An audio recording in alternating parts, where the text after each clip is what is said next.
राधे राधे दोस्तों, welcome to PSCB साथी। आज हम लोग देखेंगे पोइट्री सेक्शन के दो बहुत ही इंपॉर्टेंट पोएम्स।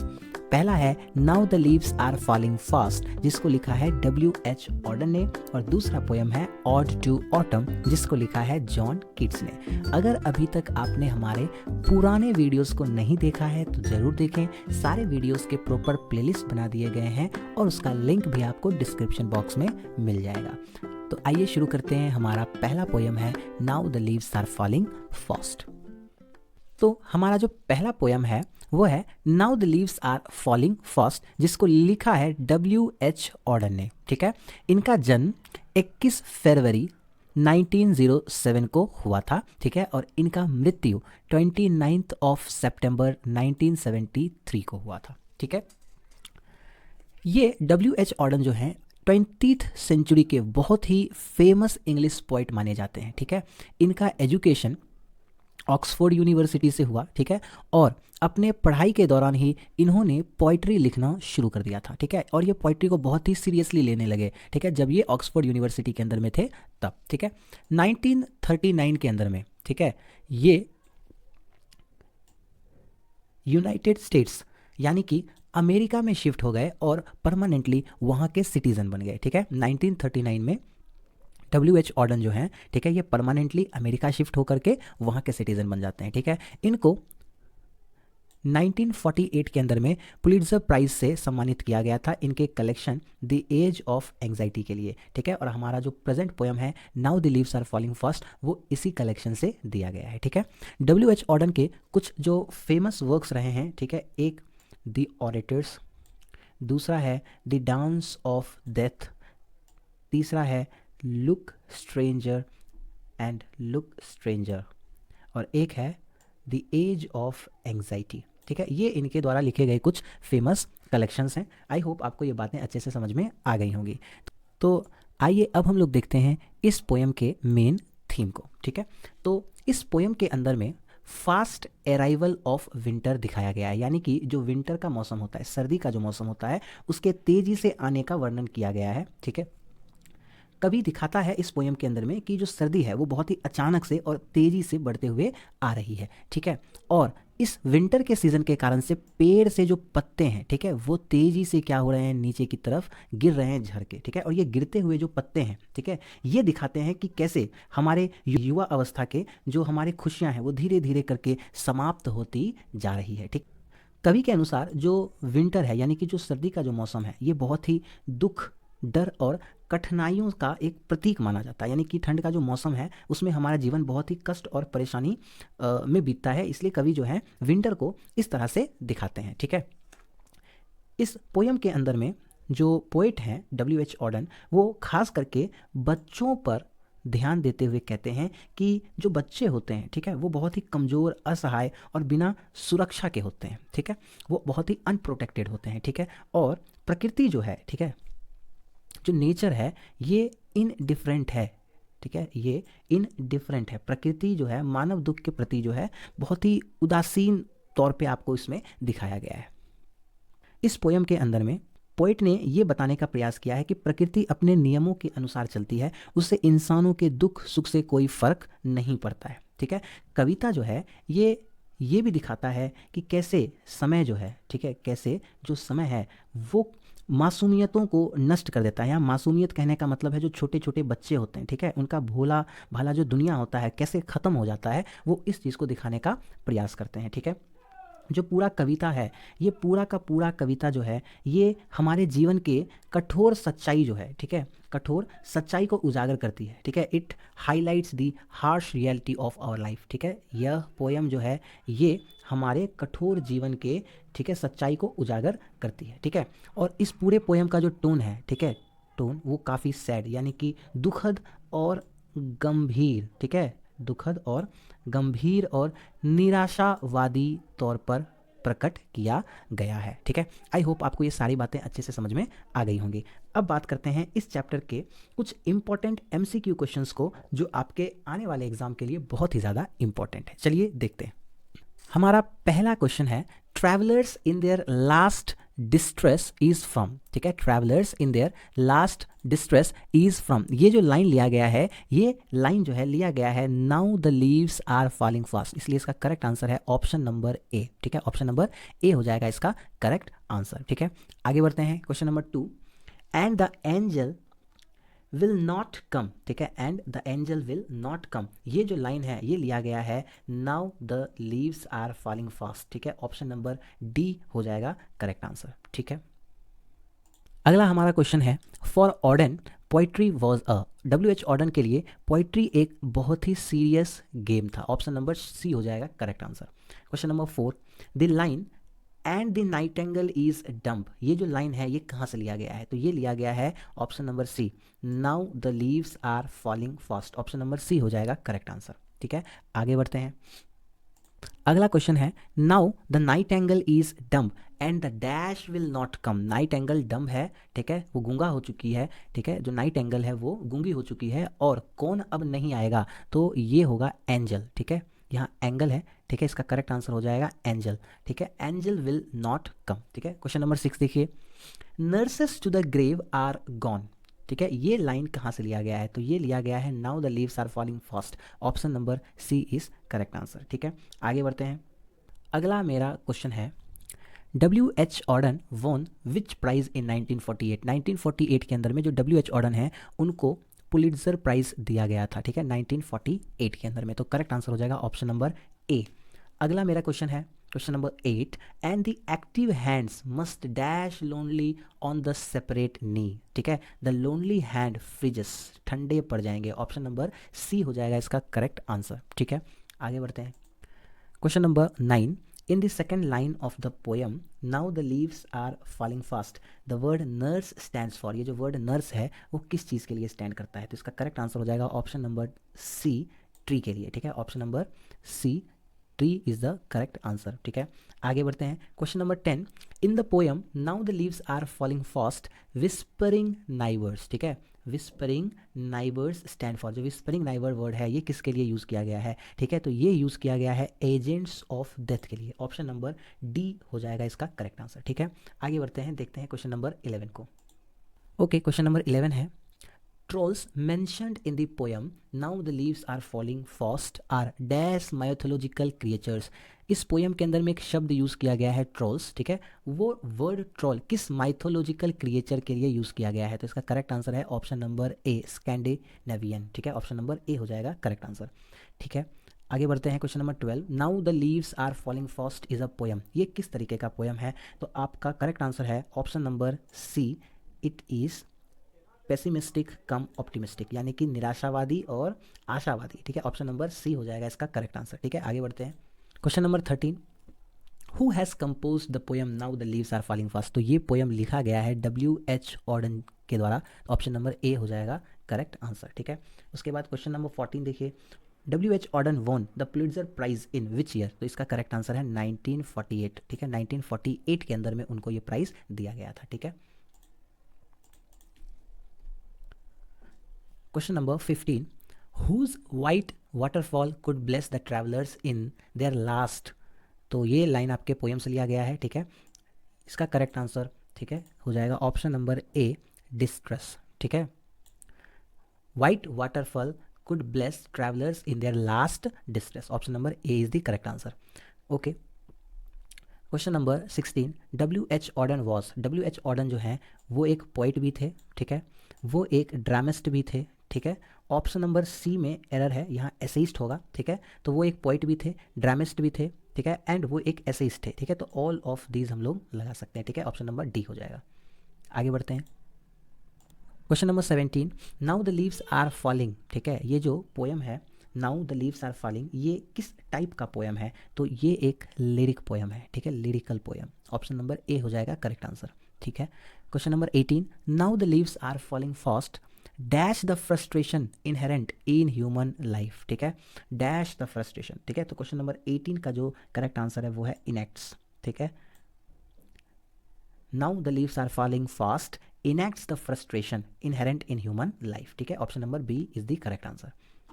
आगे बढ़ते हैं, question number 19, W.H. Auden has written the poem, ठीक है, W.H. ऑर्डन के द्वारा लिखा गया जो पोएम है वो है now the leaves are falling fast. Option number C is the correct answer, ठीक है।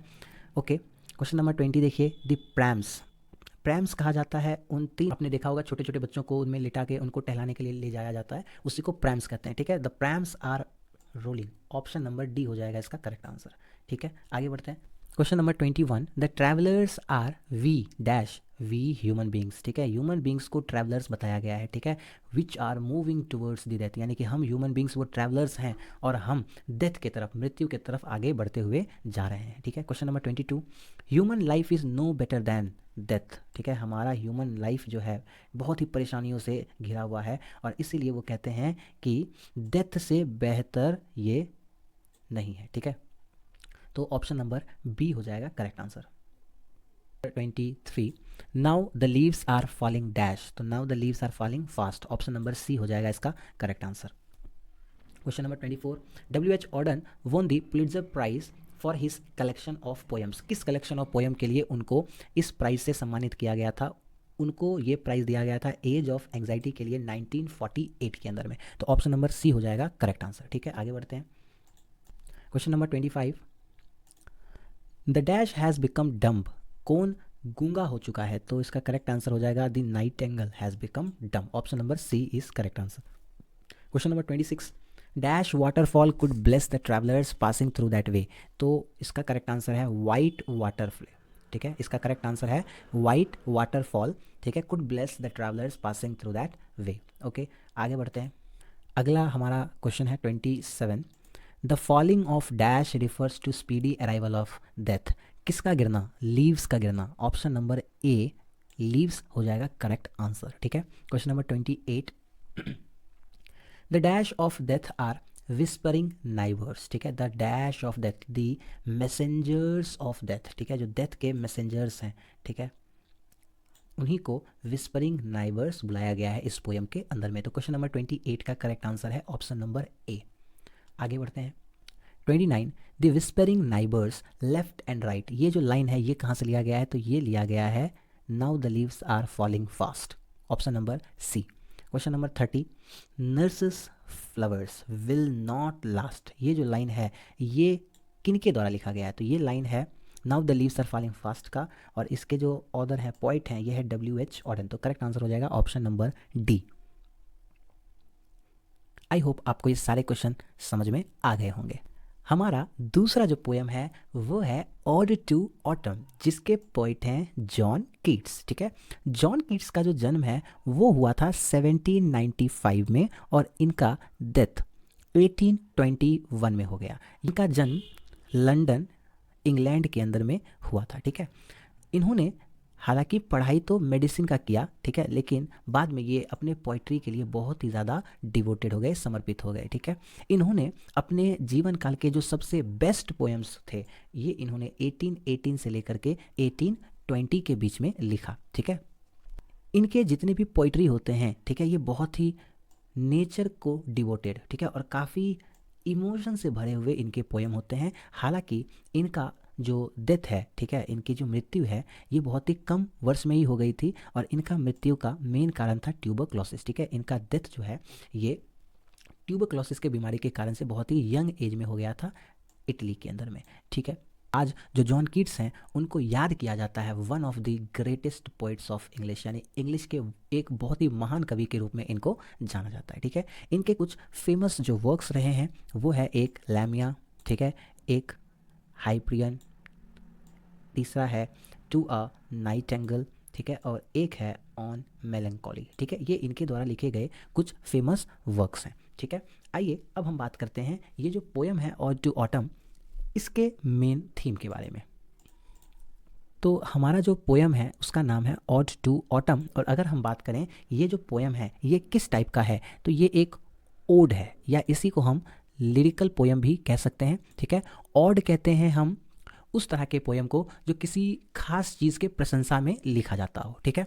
और ये जो पोएम है इसमें कुल 3 स्टैंजाज हैं, ठीक है, और हर एक स्टैंजा में टोटल 11 लाइंस आपको देखने को मिलता है। ठीक है, इसमें बताया गया है ऑटम सीजन को राइपनेस और फुलनेस का सीजन कहा जाता है, मतलब कि इस टाइम तक जितने भी फ्रूट्स जो होते हैं और जो क्रॉप्स होते हैं, जो फसल होते हैं, ये पक चुके होते हैं। ठीक है, और लोगों को कोई जल्दीबाजी नहीं होते हैं क्योंकि सब कुछ स्टेबल सा लगने लग जाता है। ठीक है, इस सीजन में जो ऑटम है ये सन के साथ मिल करके, ठीक है, सन के साथ मिल करके ये काम करता है और जितने भी फ्रूट्स होते हैं, ठीक है, उन फ्रूट्स को ये क्या करता है, पकाने में मदद करता है, जो फसल होते हैं उनको पकाने में मदद करता है। ठीक है, और ये जो पोयम है, ठीक है, ये पोयम बिल्कुल भी दुखी और ग्लूमी वाला नहीं है, बल्कि ये एक बहुत ही ब्यूटीफुल, बहुत ही सुंदर सा एक पीसफुल टाइप का एक पोयम है, जॉन कीट्स के द्वारा लिखा गया।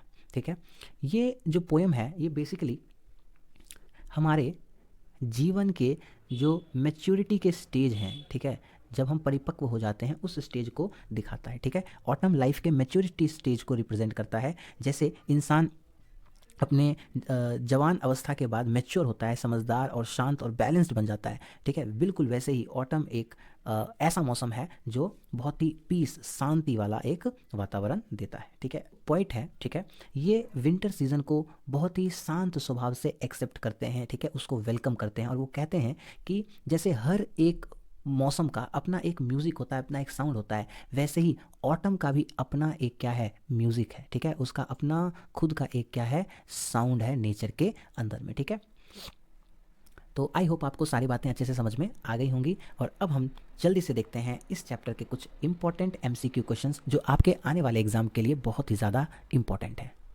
तो हमारा पहला क्वेश्चन है, autumn starts with the departure of which season, यानी कि किस मौसम के बाद जो ऑटम सीजन है, ठीक है, पतझड़ का जो सीजन है वो आता है। तो इसका करेक्ट आंसर है ऑप्शन नंबर डी, समर। ठीक है, ऑप्शन नंबर डी हो जाएगा correct answer. Question number 2, John Keats is from, John कीट कहाँ के थे, तो ये हो जाएगा ब्रिटेन। ठीक है, उनका जन्म ब्रिटेन में यानी लंदन के अंदर में हुआ था। ठीक है, आगे देखते हैं। क्वेश्चन नंबर 3 हमारे पास है, autumn is a season of, autumn का सीजन को पोइट के अनुसार फ्रूटफुलनेस का सीजन बताया गया है। तो करेक्ट आंसर है ऑप्शन नंबर ए। अगला क्वेश्चन है, in a series of memorable picture John Keats exhibits the principle of maturity, option number C is the correct answer. Question number 5 देखिए, autumn is conspiring with the dash to bless divine, यानी कि जो autumn है वो किसके साथ मिली भगत करके किसको ब्लेस करने का बात कर रहा है, तो उसने सन के साथ कॉन्स्पायर किया। ठीक है, option number B is correct answer. Question number 6, dash died of tuberculosis at the age of 26, तो जॉन कीट्स, ठीक है, इनकी मृत्यु केवल 25 से 26 साल की उम्र में ट्यूबरक्लोसिस के कारण से हो गई थी। ऑप्शन नंबर ए हो जाएगा करेक्ट आंसर। अगला क्वेश्चन है question number 7, who has composed the poem ode to autumn, ठीक है, तो ये पोएम लिखा गया है जॉन कीट्स के द्वारा। ऑप्शन नंबर ए हो जाएगा करेक्ट आंसर। ठीक है, question number 8, ode to autumn is written in, ठीक है, इसको कब लिखा गया था, तो ये लिखा गया है सितंबर 1819 में। ऑप्शन नंबर बी हो जाएगा करेक्ट आंसर। ठीक है, आगे बढ़ते हैं। Question number 9, ode to autumn किस तरीके का पोयम है, तो ये एक ऑड है और मैंने आपको पहले ही बताया ऑड एक ऐसा पोयम होता है जो किसी भी चीज़ के प्रशंसा में लिखा जाता है और ये पोयम ऑटम के प्रशंसा में लिखा गया है। Question number 10, in ode to autumn Keats deals with dash in detail, तो इस पूरे पोयम के अंदर में ऑटम के बारे में बात किया गया है। ऑप्शन नंबर डी हो जाएगा करेक्ट आंसर। अगला क्वेश्चन है question number 11, ode to autumn consist of how many stanzas, इसमें कितने स्टेंजास थे, तो टोटल 3 स्टेंजास थे। Option number B is the correct answer. ठीक है, question number 12, the theme of autumn, ठीक है, ऑटम जो ऑड टू ऑटम पोयम है इसका मेन थीम क्या है, तो इसका मेन थीम है फुलफिलमेंट या फिर मैच्योरिटी। ऑप्शन नंबर सी हो जाएगा करेक्ट आंसर। ठीक है, आगे बढ़ते हैं। क्वेश्चन नंबर 13, जॉन कीट्स किस तरह के पोइट हैं, तो ये एक तरह के रोमांटिक पोइट थे। Option number A is the correct answer. ठीक है, question number 14, who called ode to autumn Keats most satisfying of all the odes, यानी कि जॉन कीट के द्वारा लिखा गया ये जो पोयम है ऑड टू ऑटम, इसको किसने बहुत ही बेहतरीन एक ऑड यानी कि एक पोयम बताया है, तो ये वर्ड्सवर्थ के द्वारा बताया गया है। ऑप्शन नंबर सी हो जाएगा correct answer.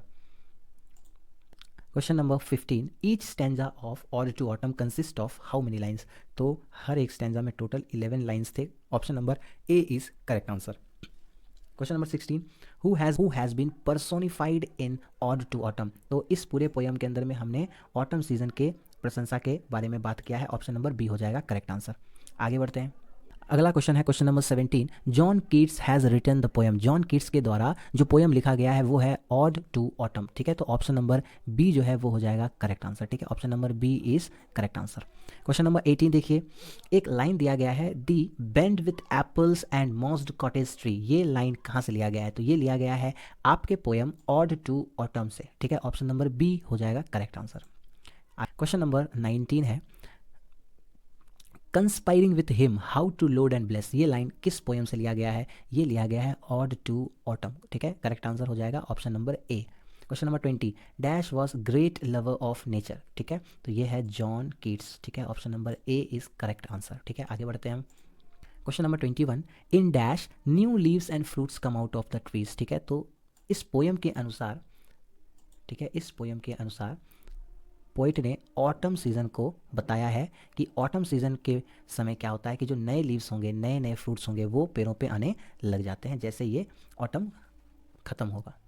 Question number 22, and gathering swallows Twitter in the sky. ये जो लाइन है ये भी लिया गया है ऑड टू ऑटम से, ठीक है। ऑप्शन नंबर सी हो जाएगा करेक्ट आंसर। क्वेश्चन नंबर 23 देखिए, सीजन ऑफ मिस्ट एंड मेलो फ्रूटफुलनेस। ये लाइन कहाँ से लिया गया है और किन के द्वारा लिखा गया है? तो ये जो लाइन है ये लिया गया है ऑड टू ऑटम से और इसके जो हमारे राइटर हैं वो हैं जॉन कीट्स, ठीक है। ऑप्शन नंबर डी हो जाएगा correct answer. Question number 24, thou watches the last oozings hour by hours, ठीक है। ये लाइन भी लिया गया है आपके पोएम ऑड टू ऑटम से, ठीक है। Option number C is the correct answer. Question number 25, who sits carelessly on the granary floor, ठीक है। तो इसका करेक्ट आंसर हो जाएगा ऑप्शन नंबर डी, वुमेन, ठीक है। Option number D is the correct answer, ठीक है। Question number 26, autumn is described as the close friend of home, यानी कि ऑटम सीजन को किसका बहुत ही क्लोज फ्रेंड बताया गया है? ये सन हो जाएगा। Correct answer is C. 27, what stage of life does autumn symbolises. Autumn season किस स्टेज ऑफ लाइफ को दिखाता है? तो ये मैच्योरिटी के स्टेज को दिखाता है। ऑप्शन नंबर डी हो जाएगा correct. Question number 28, what feelings dominate the poem, यानी इस पूरे पोएम के अंदर में किस तरह के फीलिंग का बारे में चर्चा किया गया है? तो इसका करेक्ट आंसर है option number C, peace and calm, ठीक है। Option number C is the correct answer. Which sense is most strongly appealed in the poem, ठीक है। तो इस पोएम के अंदर में सबसे ज़्यादा साइट, ठीक है, यानी कि दृश्य और हियरिंग, ठीक है, इसके ऊपर में बात की गई है, sight and hearing. Option number C is the correct answer. Question number 30, according to the poem what does every season have, यानी पोएम के अनुसार हर एक सीजन के पास अपना खुद का ब्यूटी और अपना खुद का म्यूजिक होता है। तो ऑप्शन नंबर सी हो जाएगा करेक्ट आंसर, ठीक है। आई होप आपको ये वीडियो अच्छा लगा होगा। अगर वीडियो पसंद आया तो आप वीडियो को लाइक करें, एक प्यारा सा कमेंट लिखें और इसको ज़्यादा से ज़्यादा शेयर करें। अगर आप इस चैनल के ऊपर में नए हैं तो इस चैनल को सब्सक्राइब करना मत भूलें और बेल आइकन को प्रेस कर लें ताकि हमारे द्वारा अपलोड किए गए सारे वीडियोज़ आपको मिलेंगे जल्द से जल्द, ठीक।